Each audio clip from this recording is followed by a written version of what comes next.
이 영상은 리베이안닷컴에서 판매 중인 강의 중 일부입니다. HTML 구조만 일부 공개되며 전체 영상은 사이트에서 확인하실 수 있습니다. 이번 영상은 이제 수업 진행하기 전에 잠깐 설정을 하고 넘어가도록 하겠습니다. 우선 새 폴더를 하나 만들 텐데요. 그래서 폼이라고 하나 만들겠습니다. 폼이라고 하나 만들고요. 이 폼 폴더를 VS 코드로 드래그 앤 드랍 하시면 됩니다. 이 상태에서 좌측에 보시면 이렇게 피그마 아이콘이 하나 있어요. 그래서 피그마 아이콘을 클릭하시면 폼 UI 볼륨 1이 있을 겁니다. 그 전에 이 UI가 나오게 되려면 VS 코드 설정을 해주셔야 되고요. 그리고 피그마 초대를 신청하신 다음에 피그마 앱에서 승인하시고 피그마 UI 볼륨 1을 실행시킨 다음에 오셔야 됩니다. 피그마 앱에서 실행을 시켜야 됩니다.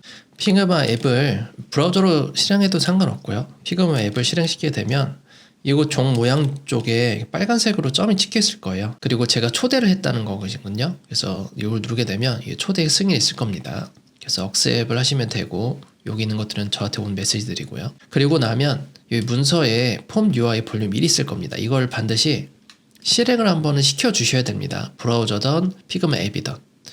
그 다음에 VS 코드로 오시게 되면 이곳에 존재한다는 것이죠.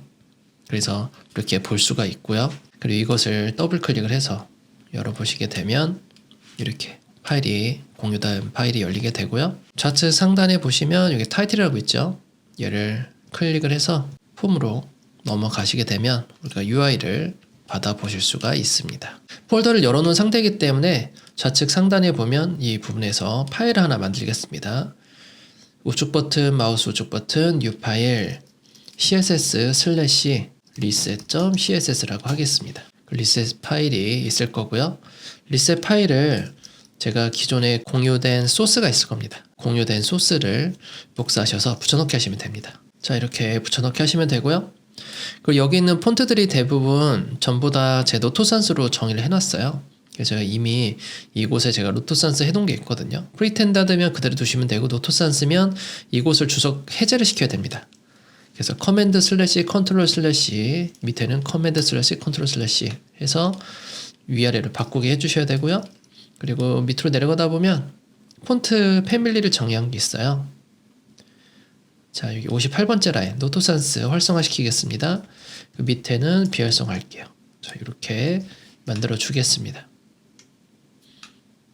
그리고 이 폰트 사이즈 이 변수는 삭제를 하겠습니다. 자보도 저장해 주시고요. 이제 준비 작업이 끝나게 되고요. 이렇게 양쪽 보기로 좀 보겠습니다.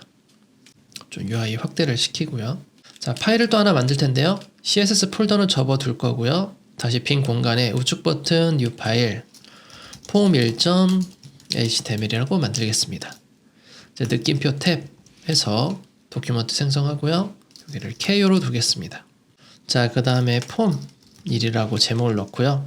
이 밑에다가 링크를 통해서 CSS를 만들 텐데 우선 CSS는 한 개만 만들겠습니다. 현재 폴더를 기준으로 form1.css라고 하겠습니다. 현재 파일은 생성되지 않지만 밑줄이 거져 있으면 컨트롤 클릭 또는 커맨드 클릭으로 바로 가기가 되거든요. 근데 파일을 생성하면 됩니다. 현재 파일을 만든 적이 없기 때문에 그래서 이곳에 생성이 될 수가 있어요. 이곳에서 임포트를 할 건데요. 임포트 URL을 하시고 ./cssn을 reset.css 연결을 시킵니다. CSS 안에 CS를 연결시키고요. 몇 개는 임포트 시켜도 상관이 없습니다. 그렇게 영향이 크게 없기 때문에 대신 이게 많아지면 성능 문제가 좀 있어요. 이 상태에서 우리는 기본 세팅을 좀 하게 될 겁니다. 앞으로 뒤에 있는 모든 프로젝트에 같은 세팅이 들어가게 되는데요. 저 같은 경우에 바로 HTML 짜시죠, CSS 짜시죠 하고 들어가는 것이 아니라 이 공간에서 이제 구조를 좀 나누게 됩니다. 그래서 이 구조는 우리가 레이어를 나누게 될 거거든요. 레이어를 좀 쓰게 될 겁니다.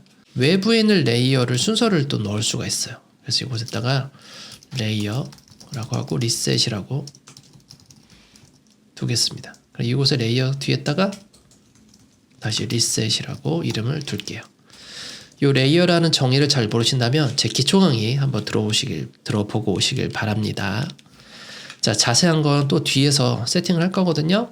그래서 우선은 HTML 다시 가고요. 구조를 좀 만들 텐데 구조를 만들기 전에 우리가 아토믹 방법론을 좀 할 거예요. 디자인 시스템화시키기 위해서 아토믹 방법론을 쓰는 거거든요. 그래서 아토믹의 아톰은 원자를 얘기하죠. 그래서 가장 작은 단위부터 점점 덩어리를 키워나가는 방법이라고 보시면 되겠습니다. 그럼 여기서 우리가 가장 작은 단위가 뭐가 될 수가 있을까? 우선 색상 정의가 될 수 있고요. 텍스트 정의가 될 수 있고요.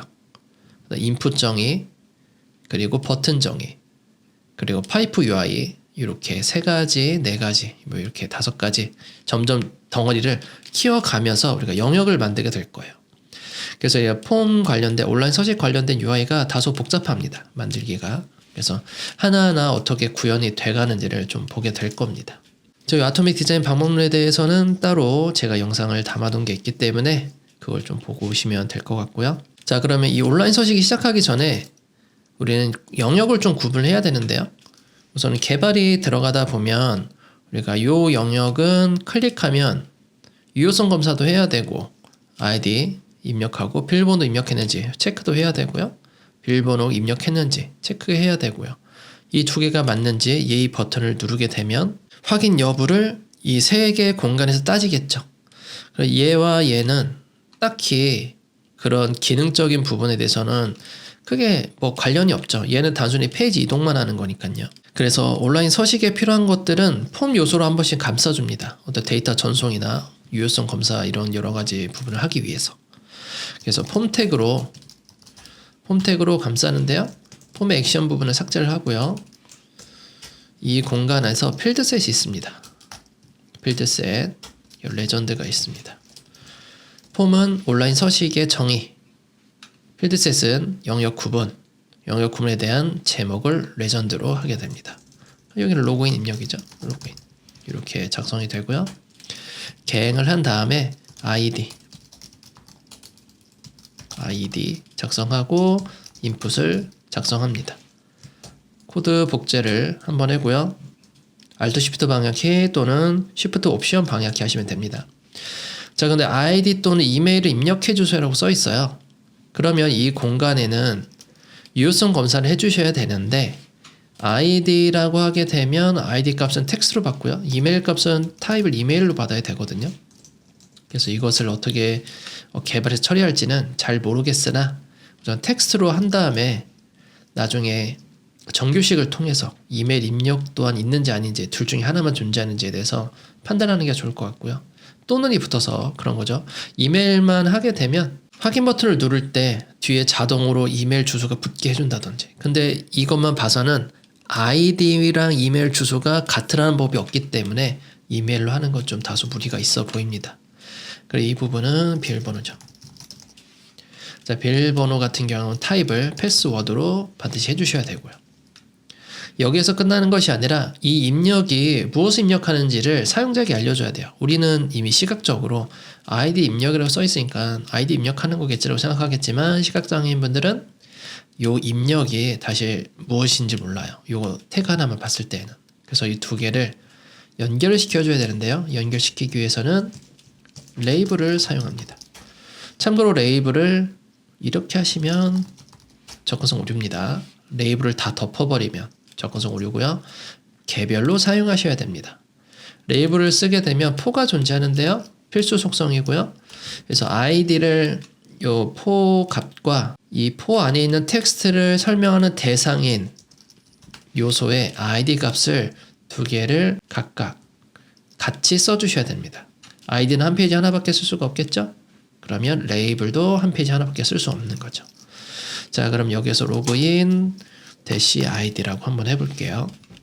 물론 이 id에 대한 정의 같은 경우에는 개발이 넘어가면 이거 바뀌게 될 수도 있어요. 개발 성향에 따라서 작업자의 성향이죠.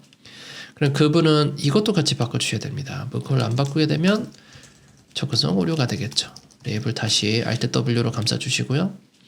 여기에도 id가 필요하다고 했죠. 같은 값이 들어가야 되기 때문에 멀티커서 만들어 주시고 뭐 로그인 패스 pw 뭐 이렇게 하셔도 되고. 그래서 2개를 이렇게 연결을 좀 해줍니다.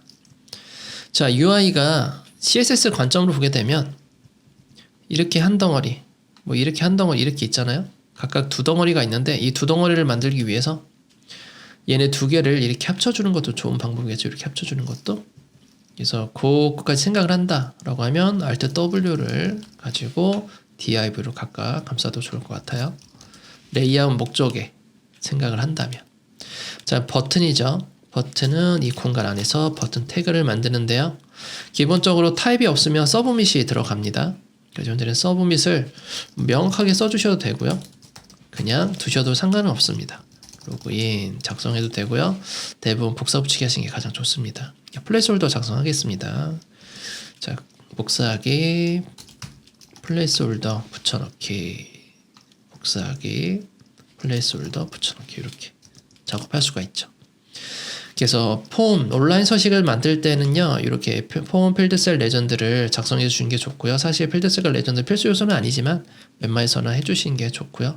폼을 감싸야만 서브밋이 제대로 작동을 합니다. 그래서 온서브밋을 통해서 여기 온서브밋 이벤트를 가지고 전송할 수 있는 개발자들이 뭐 작업을 따로 하겠죠. 그래서 이 상태를 가지고 이제 개발에 넘기면 될 거예요. 자, 다음에는 이 폼 영역 밖을 좀 만들어 볼 거예요. 이 부분이 중요하기 때문에 먼저 설명을 했던 거고요. 우선 전체적으로 이 바디 색상은 바디 색상으로 정의할 겁니다. 얘는 흰색은 이 로그인 영역이고요. 그럼 전체적으로 div를 한번 감쌀게요. div로 감싸도 되고요. 아니면 뭐 섹셔닝을 하셔도 되고, 섹션을 해도 크게 상관없을 것 같아요. 섹셔닝 하고요. 클래스를 하나 주겠습니다. 로그인이라는 클래스를 주고요. 섹션은 받으시 헤딩이 존재해야 됩니다. H1은 현재 이 사이트 명이라고 가정하고요. 이 안에다가 텍스트. 자, 복사 붙이기 합니다. 복사 붙이기 하는 이유는 오타유를 줄이기 위해서 하는 거고요. 여기 밑에 글씨도 복사하셔서 P택으로, 문단이기 때문에 P택으로 해줍니다. 자, 로그인 밖에는 기능적인 요소가 아니라 링크의 요소이기 때문에 폼 밖에 작성을 하고요. UI상으로 이 섹셔닝 안에 있기 때문에 이걸 그대로 둡니다. 자, 요것을 선택을 해서 요 사이사이를 제가 레이아웃을 보겠습니다. 한번 요 펼침을 누르게 되면 레이어 형태를 구현할 수 있는데 현재 부모가 없어요. 그냥 디자이너가 아무 생각 없이 쭉 써버린 거예요. 그렇기 때문에 텍스트를 다 각각 복사 붙이게 해야 될 것 같아요. A 탭, Alt Shift 방향키 또는 Command Shift 방향키로 코드 복제하기, 텍스트 복사 붙이기, 텍스트 복사 붙이기로 오타유를 줄이기 위해서 복붙으로 갑니다. 이렇게 만들어주고 가운데 파이프 UI를 만들어야 되기 때문에 이 파이프 UI를 만들기 위해서 div를 하나 감싸줄게요. 자, 이거 순서형 목록 아닌가요? 순서형 목록 하셔도 됩니다. 안 하셔도 상관은 없습니다. 네, 만약 한다면 UL 태그에 li 각각 감싸주셔야죠. 자, 이런 식으로 해서 우선은 로그인 페이지를 1차적으로 도큐멘트를 완성했고요. 클래스명을 좀 작성해주고 마무리를 좀 할게요. 로그인 클래스 안에 우선은 우리가 컴포넌트를 나누기 위해서 재활용 가치를 좀 우선시를 둬야 됩니다. 우선은 이 단순히 문단은 다른 페이지에도 계속 나올 확률들이 굉장히 있거든요. 그래서 이 부분에다가 저 같은 경우에는 텍스트 타입 1이라고 할게요. 텍스트 종류 중에 첫 번째 타입이다. 이렇게 만들어줄 거고요. 로그인 같은 경우에는 클래스 이것도 텍스트 타입 2로 할게요. 자, 크기로 해볼게요. 크기가 클수록 숫자가 작다. 뭐 이런 식으로 가셔도 되고 사실은 좀 더 정교하게 작업할 수 있는데 그렇게 하게 되면 너무 시간이 길어지기 때문에 임의의 값으로 이렇게 크기별로 나누도록 하겠습니다. 자, 그리고 이 텍스트는 어떻게 될지 모르기 때문에 우선은 그대로 이 로그인에 상속되어 있는 텍스트로 할 거고요. 인풋 같은 경우에는 일회성으로 나오지 않습니다. 근데 사실은 로그인 같은 경우에는 거의 일회성 UI거든요. 이 안에 있는 인풋도 사실 크기가 다른 페이지에서보다도 좀 더 큰 편으로 작업을 하시고요. 특히 버튼 같은 경우는 좀 많이 크게 작업하세요. 그래서 이런 디자인이 있다 하더라도 서브 페이지로 가면 이 재활용 가치가 상당히 떨어질 수밖에 없지만 현재는 그걸 생각하지 않고 재활용 가치를 최대한 높이도록 하겠습니다. 그러면 이 인풋이 두 개가 디자인 비슷하죠. 그래서 하나의 클래스로 가져갈 거예요. 클래스 텍스트 필드라고 하겠습니다. 그래서 이거를 복사를 해서 이곳에다 붙여넣기 할 거고요. 버튼은 클래스 btn 타입 1로 하겠습니다. 사실은 좀 더 정교하게 나눌 수가 있는데 우선은 컴포넌트 구분을 어떻게까지 해야 되는지 그 부분에 좀 포커스를 맞출게요. 자, 이 부분 UI는 파이프 내비게이션인데 이 파이프 내비게이션은 종종 나오는 녀석이기도 하고 좀 다소 귀찮은 녀석이기도 하거든요.